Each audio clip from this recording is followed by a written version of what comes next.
My name is Kevin Maina. Most people know me as Maina Mind from my work online. So I am a poet, a performing poet and a digital poet. I am an actor on a very popular program called Single Kiasi, and I am a digital journalist. To be honest, I love you more than words can explain. And it's not because you're perfect. No, it's not because you know how to say the right words. It's how your smile brightens up my day. It's how my heart beats at the sound of your name. You are insane. Insanely beautiful. Insanely smart. Insanely kind. Insanely generous. You have this insane smile. And ever since you came into my life, it has been insanely awesome. My journey in poetry began, I think, 2 years ago. Yeah. It actually started very interesting from a rejection that I had at the place I'm working now. They had rejected me then. And my heart was a bit heavy because I thought I deserved some things, or maybe I was impatient at that time. So I remember going home and writing a piece about rejection. And it was essentially, if you're rejected, it doesn't mean that you are not worthy. It just means that that's not your door. So I wrote that piece and then I recorded it on a digital camera that I'd bought for myself during my 21st birthday.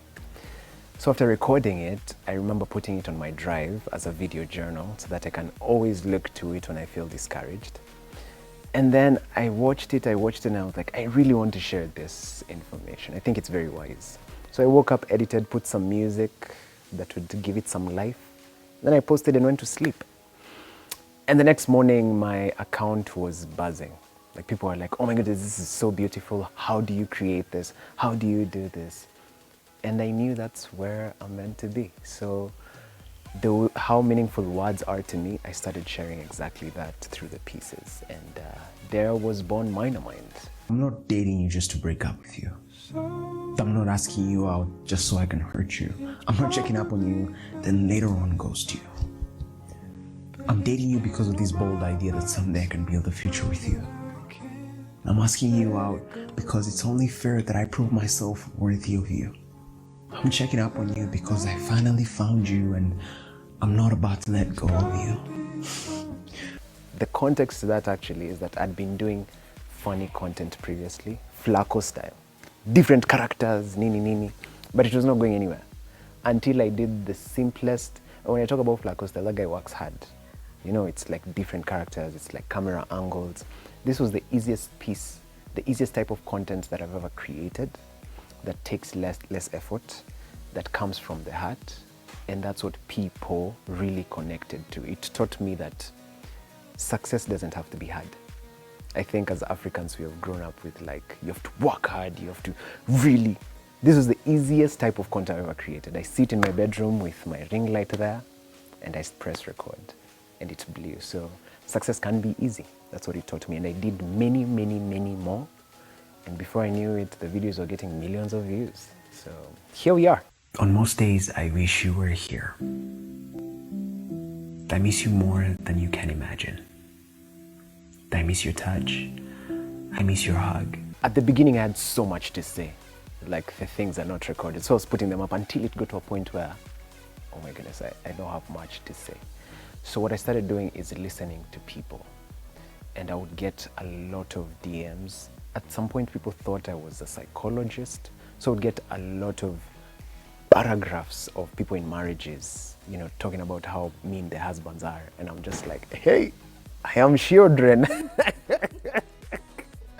So I started listening to people, and as much as I couldn't respond personally, what I always prayed is that the content I was creating would still serve them.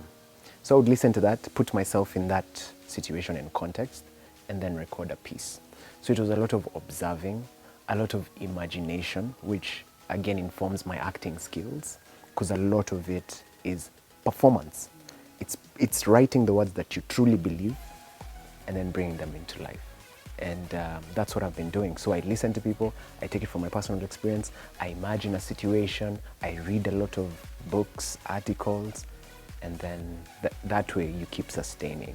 And if you look at the content, what I realize, even with people, because previously I used to do a lot of advice content, like if you want to be successful, and then it slowly transitioned into love content. And it's something as a man that I didn't know my capability of expressing that side of myself. But even with the love content, I realized it's not about what I say, it's how I say it. The reason why people connect with it is the delivery. You know, you could tell someone, you're beautiful, but then you could tell them, I bet that God first discovered beauty when he made you. You see, it's different. So it's how I used to say it that would connect with people. And that taught me a lot about how to relate with people.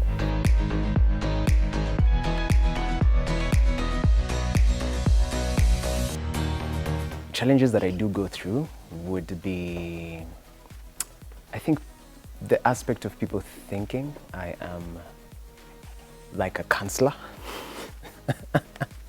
You know, there's a tendency of people craving a certain. So, for example, there's a time I met this lady, and she's like, "Oh, Maina, oh, I'm a big fan of you." And I was like, "Great!" And then I said hi to her, and I literally went hi, and she's like, "No, say it the way you say it in your videos." So she wanted me to say hi, but the way I say it in my videos. So, and that happened very early on when I started the poetry, which taught me that people may not necessarily love me.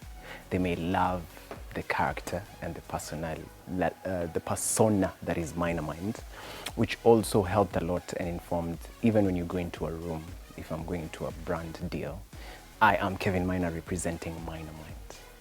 If we're doing a show, previously I used to be like, if I'm doing a show, I just want to serve the people.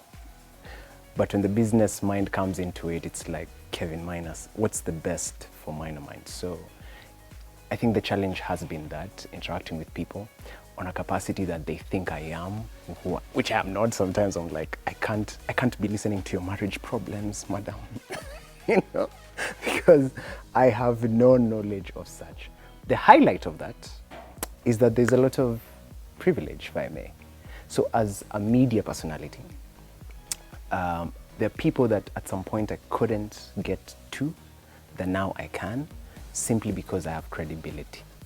So the people I work with, the brands I've worked with, the creatives I'm able to access, that's one of the privileges that I don't take for granted. And the idea that I can host shows or bring people together, or people they don't take lightly what I say, such that, you know, if Maina Mind says this, that's what we're doing. So that comes, and I don't think anything has changed from that, the version of me that didn't have that. I think what has changed is just I've gained credibility over the years of like, yeah, this is what I can do. So there's that, but also the fact that it has helped me a lot process emotions that I never once thought I could process or express. You know, they say the truest mark of like an emotional intelligent person is when you can express your emotions as you feel them, and still be calm and collected and not worry about what the other party would say about it. So yeah, it's ups and downs, but I cannot complain, I love it.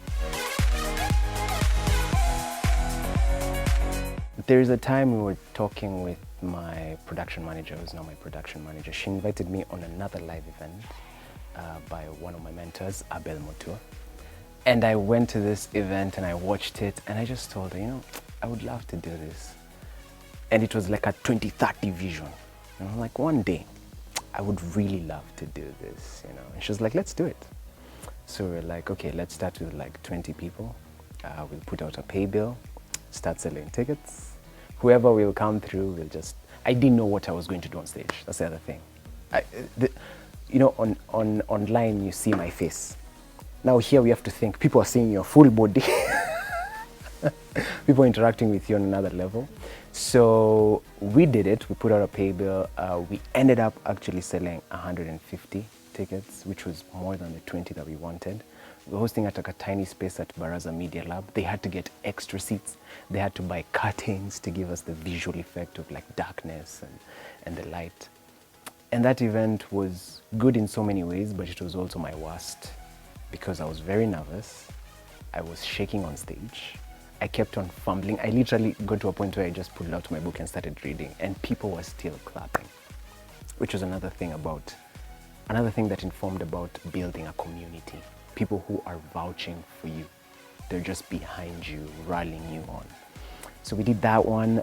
We lost a lot of money as well because of poor planning, but then it helped us because we knew we had an audience. We knew people would show up. So we did our second, which was about 250 people. We did our third, which was about 320 people. And then our fourth. So it has just been growing every time. And the aspect about community, you realize the people who came for the first show are now buying 2 tickets, 6 tickets, same person, 6 tickets. So meaning she really loved the first show, or he loved the first show. She, because 90% is, female, loved the first show. And now they're bringing their whole crew, which is lovely, the lovely thing about community. So that just transitioned that way, and I've been doing it since. And again, it's selfish because it's a platform for me to share some of my deepest stories, to explore my actor self. You remember that kid who used to do auditions, was not getting roles, but now he's on his stage, on his own for like 2 hours, just telling stories, making people laugh, and then performing his pieces. So it has helped me a lot deal with grief. There's a poem that I do called Faded. It's about my mom who passed away when I was 9. Dear Mom, I'm still sad that you left us. There are days I'm grateful for the times we had, and there are days I curse the world. And that's a story that I never share with anyone, but I've only shared that on stage with people. And now that has also transitioned to doing classes where you're also teaching people how to use poetry to keep people alive, people that they lost, to keep memories alive. And I think, again, I've always told creatives, if it's not feeding into you, think about it as well. Like, don't just be giving, think about how it's also feeding you. And that for me has been the process that the live shows have taught me. So yeah, our next one is on June 8th. June 8th, right? Yes, June 8th at Jane Bavan in Loresho. And that will be a Saturday. Gates open at 2 p.m. Tickets are at www.madfan.com. The early bird sold out, so we are selling that. That's part one of my story. We're taking a short commercial break, but I'm happy to see you after we come back. Stay tuned.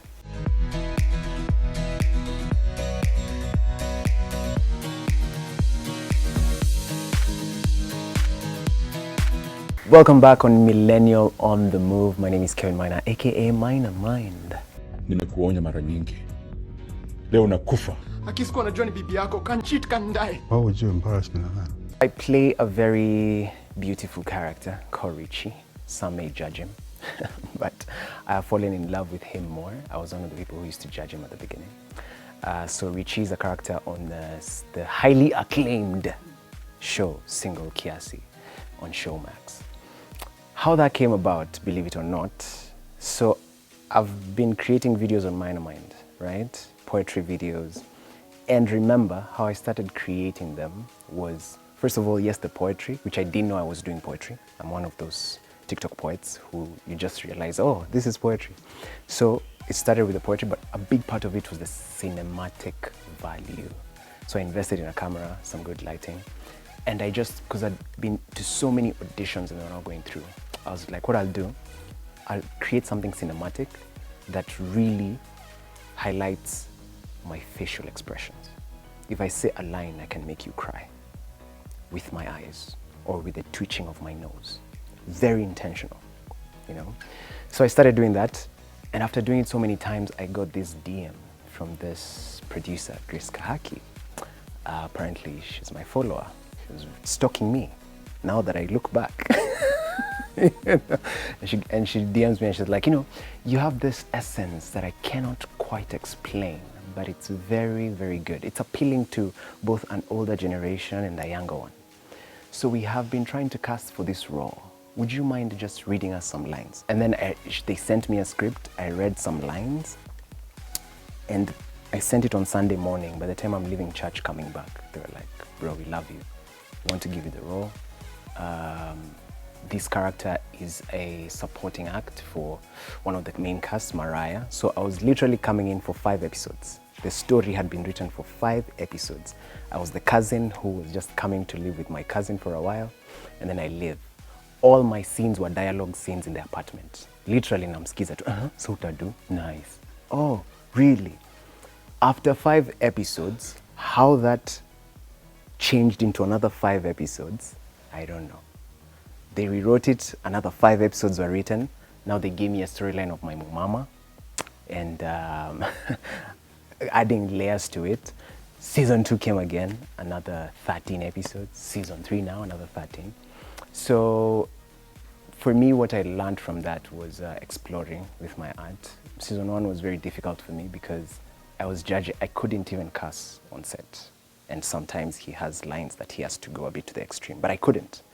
Because I was like, oh my goodness, that's not me. But again, that informed another aspect of the limitless human beings that we are. And for me, it was understanding that when I'm on set, I'm an empty canvas. So I even stopped reading lines before going on set. We would have the table read, that's good for me. I will never look at those scripts until I'm on set. So when I'm on set, I'm an empty canvas. I'm not directing myself in my head. I'm letting the director just, take charge. There have been interesting results as of so. We are getting proposals from our mom. So sometimes I have to remind them, no, that's just a show. But if my life goes south, you are my plan B. We can work it out. Season 1 was a bit difficult. Remember, I was coming for 5 episodes. There were some of those scenes I was even putting on my personal clothes. So it was very, very difficult to separate myself from that character, which I was having a difficulty. So I made a special request when they called me back for season 2, when I could negotiate my contract on a higher level and sort of say, guys, what I'm thinking. So my first request is, every time I'm playing Richie, let's change my hair. Something crazy that I would never do. I've never dyed my hair. I did that on season 2. I've never had cornrows. I did that on season 3. So that was the first piece. But then what I started doing on set, I requested, I think even our makeup, was it our makeup? Yeah, the makeup or hair person. I even requested for a special perfume for Richie. I had different briefs, boxes for Richie. Everything was different for Richie. Even my phone case when I'm on set is different. My playlist, I have a special playlist for Richie, which is just a lot of rumba and hip hop, ile uko ndani kabisa. Something that I never listened to. So what I do when I go on set, I remove everything, my jewelry, my watch. I don't have perfume when I'm going on set, so I spray myself with a perfume that Richie puts on, which is a very pungent smell. But it's nice, but it hurts your nose a bit. And then I do my hair, I put on my playlist, and I am Richie. So whether you are the guy working on the cameras, tukianza kukukatia, unajua tu niko character. You know what I mean? My briefs are different.